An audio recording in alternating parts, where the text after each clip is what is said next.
Hey there, it's Tourist Tuesday again. Since coming back from spring break, my Kansas history classes have been learning about all the events of Bleeding Kansas and the saga of the statehood of Kansas. Now, in the middle of all of this excitement and drama of Bleeding Kansas was the little town of Lecompton. Mr. Allen and I visited Lecompton over spring break, and I thought that would be a great Tourist Tuesday to start off the fourth quarter with. So let's go check out Lecompton. In 1854, the Kansas-Nebraska Act was passed, making Kansas and Nebraska both territories. The act also repealed the Missouri Compromise, which had previously required all land north of the 36 degrees, 30 minutes north parallel line to be free. This now allowed the concept of popular sovereignty, which was the right of the people living in the territories to decide for themselves on the issue of slavery. This meant that illegal voters from our neighboring state of Missouri, called Border Ruffians, came across the border in an attempt to vote to make Kansas a slave state. Immigrants from the east, called Free Staters, flowed into Kansas territory to settle and to help make Kansas a free state. Both sides of the slavery issue in Kansas territory set up their own governments in an attempt to write a state constitution that would be approved to make Kansas either a slave state or a free state. There were 4 constitutions written before one was accepted and Kansas became a state.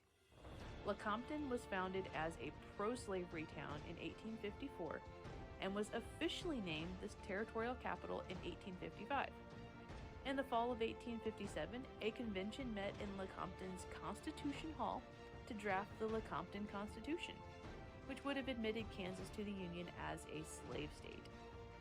The Lecompton Constitution was eventually rejected after a huge national debate, which even entered as a topic of the 1858 Lincoln-Douglas, Illinois U.S. Senate debates. The pro-slavery Constitution led to bitter debates and violence in Kansas territory and the entire United States, further splitting an already divided country and fueling the fire leading up to the U.S. Civil War. Lecompton was considered to be the center of the unsuccessful pro-slavery movement in Kansas territory and played a huge, pivotal role in the Bleeding Kansas era.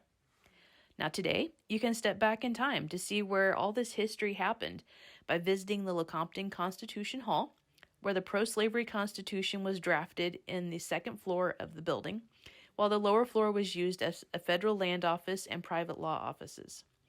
You can also visit the Territorial Capitol Museum, which was intended to be the state capitol building, had the pro-slavery Constitution been approved and Lecompton became the state capital. The Territorial Capitol Museum is 3 floors of history and artifacts dedicated to Kansas history before the Civil War. There is so much amazing history in our great state of Kansas, and I encourage you to get out there and explore it. I'll see you next week for another brand new, exciting episode of Tourist Tuesday.